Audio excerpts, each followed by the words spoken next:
25%, mungkin ekonomi itu akan stabil lagi. Tapi yang 75% kemana? Harus mati, itu loh repotnya. Harus mati. Matinya bagaimana? Ya dibunuh lewat bukan peperangan, tapi lewat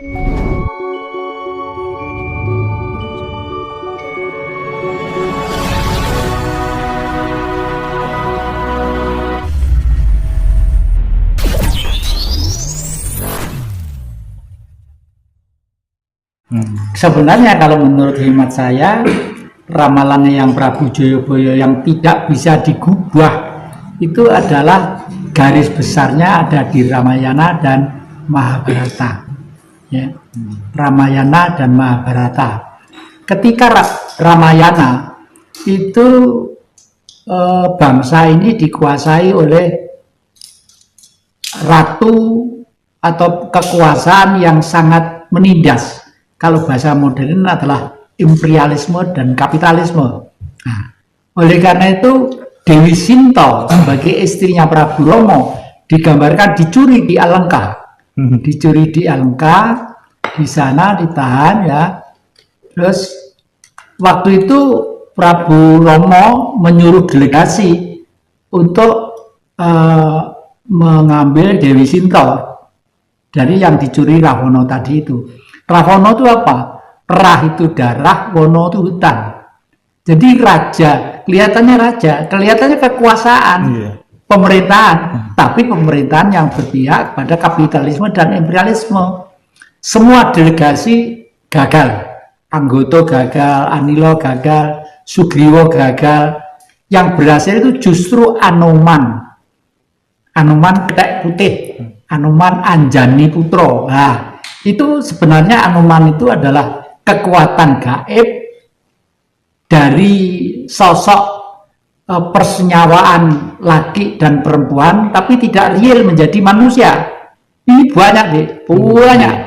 Dan itu kalau kita tahu caranya untuk membuat mereka, dan mereka itu mengabdi kepada kita itu setengah mati, sangat setia kepada orang tuanya itu. Seperti saya ini sangat setia terhadap saya, zaman kalau udah kawin juga begitu. Mereka sangat setia terhadap sampean. Nah, kalau tahu cara bagaimana komunikasi dengan dia, lalu supaya dia itu mengikuti apa kehendak sampean supaya menang dalam peperangan, dengan catatan menang untuk kepentingan yang baik. Oleh karena itu di lereng Arjuna, di lembah Malang atau Singosari itu ada tempat yang sakral, yang namanya adalah Sumber Wendit.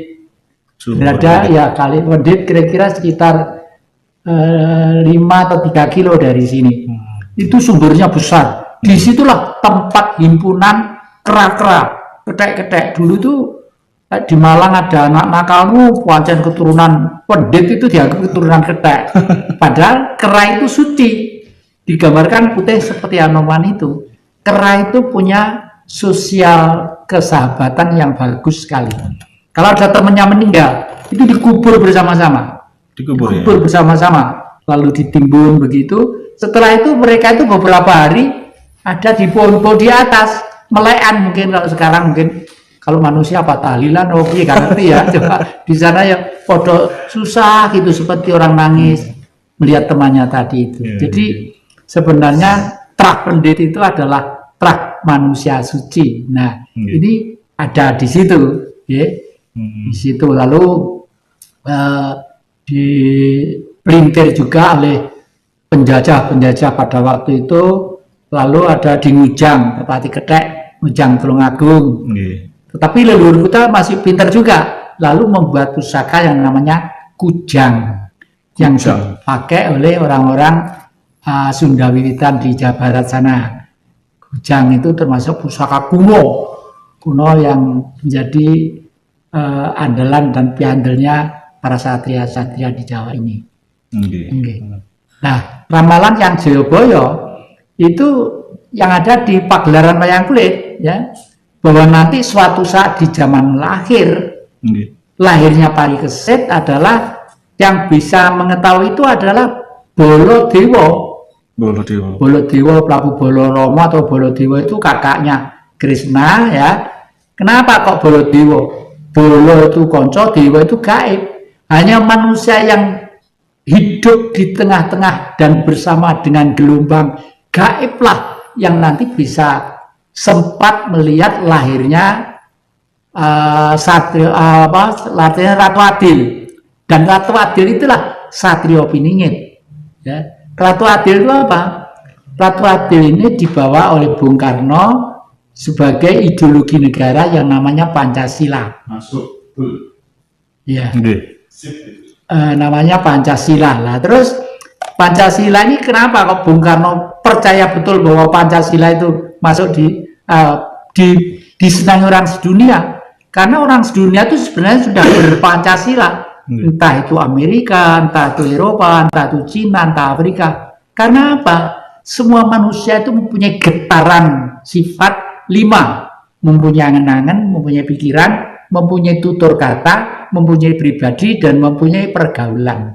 Ya, ini dimulai 500 tahun sebelum Masehi oleh Sang Buddha, Sang Siddhartha Gautama, masuk dalam hutan supaya beliau tahu penderitaan manusia secara umum, meskipun beliau itu adalah anaknya seorang raja yang kaya raya ganteng, dan boleh dikata kalau keringat keluar gitu ada yang rapi, mau maem, ada yang dulang, ada yang gini gitu ya, tapi tetap hatinya tersentuh untuk pergi dalam satu tempat, entah di sana mau dimakan harimau, enggak berpikir, mau enggak berpikir, pokoknya pengen bersama-sama rakyat untuk hidup menderita. Lah, inilah Pancasila yang digali Bung Karno dari budaya bangsa leluhur ribuan tahun yang lalu. Buktinya apa? Diterima oleh dunia, dipidatokan di PBB, semua tepuk tangan gemuruh. Ya, we have the five principle of Indonesia: belief of God, nationalism, humanity, demokrasi, dan social justice. Semua tepuk tangan gemuruh. Buktinya, bukti bahwa manusia dan negara seluruh dunia itu mempunyai kesamaan pikiran untuk menata kehidupan. Nah, ya, akan munculnya suatu keadaan yang mungkin tidak pernah terduga oleh manusia. Sekarang orang sudah mulai jenuh untuk ditata ketat supaya gini, supaya gini, supaya gini. Negara besar yang dulu itu duitnya bisa merimut dunia dengan cap yang namanya dolar, pada waktu itu dolar masih dipercaya oleh Bank Dunia dan pergaulan ekonomi dunia karena stok emasnya dia itu banyak. Tapi dia sekarang stok emasnya itu sudah habis, sudah habis. Oleh karena itu nilainya merosot juga. Nah, merosotnya dari kaum ekonomi yang kapitalistis akan menggeliat satu bentuk militer dan segala cara yang tidak terduga. Repotnya, kalau saya melihat viral-viral ya, mereka beranggapan kalau manusia di dunia itu hanya disisakan sekitar 25%, mungkin ekonomi itu akan stabil lagi. Tapi yang 75% kemana? Harus mati, itu loh repotnya. Harus mati. Matinya bagaimana? Ya dibunuh lewat bukan peperangan, tapi lewat sesuatu hal-hal. Apakah ini virus itu dan sebagainya? Saya tidak tahu, tapi ini saya mengikuti viral-viral pergaulan di dunia, khususnya orang-orang Barat yang akhir-akhir ini mempunyai pendapat seperti itu. Gitu. Pada waktu perang Mahabharata, Prabu Salyopati menjadi senapatinya di Astina. Ya, Prabu Salyopati itu mempunyai aji Condobirowo, dan Condobirowo itu bentuknya raksasa kecil-kecil, segini kurang lebih. Banyak. Anehnya Condobirowo itu dimatiin 1 menjadi 2, 2 menjadi 4, 4 menjadi 8. Itu kan seperti corona ya. Kalau satu nular pada orang lain menjadi terus berturut-turut dari hitung gitu lah. Kalahnya dengan siapa? Dengan Prabu Puntadewa. Kenapa Prabu Puntadewa? Karena beliau itu seorang yang jujur, yang lugu, yang suci. Artinya dengan spirit kekuatan Tuhan yang bersinar dalam tubuhnya, dengan keyakinan yang penuh, itu nanti itu dengan sendirinya unsur-unsur predator negatif yang mungkin akan mengganggu kehidupan manusia, dia akan tersingkir dengan sendirinya. Kelihatannya seperti itu. Karena apa? Semua manusia itu mempunyai getaran sifat 5. Mempunyai angan-angan, mempunyai pikiran, mempunyai tutur kata, mempunyai pribadi, dan mempunyai pergaulan.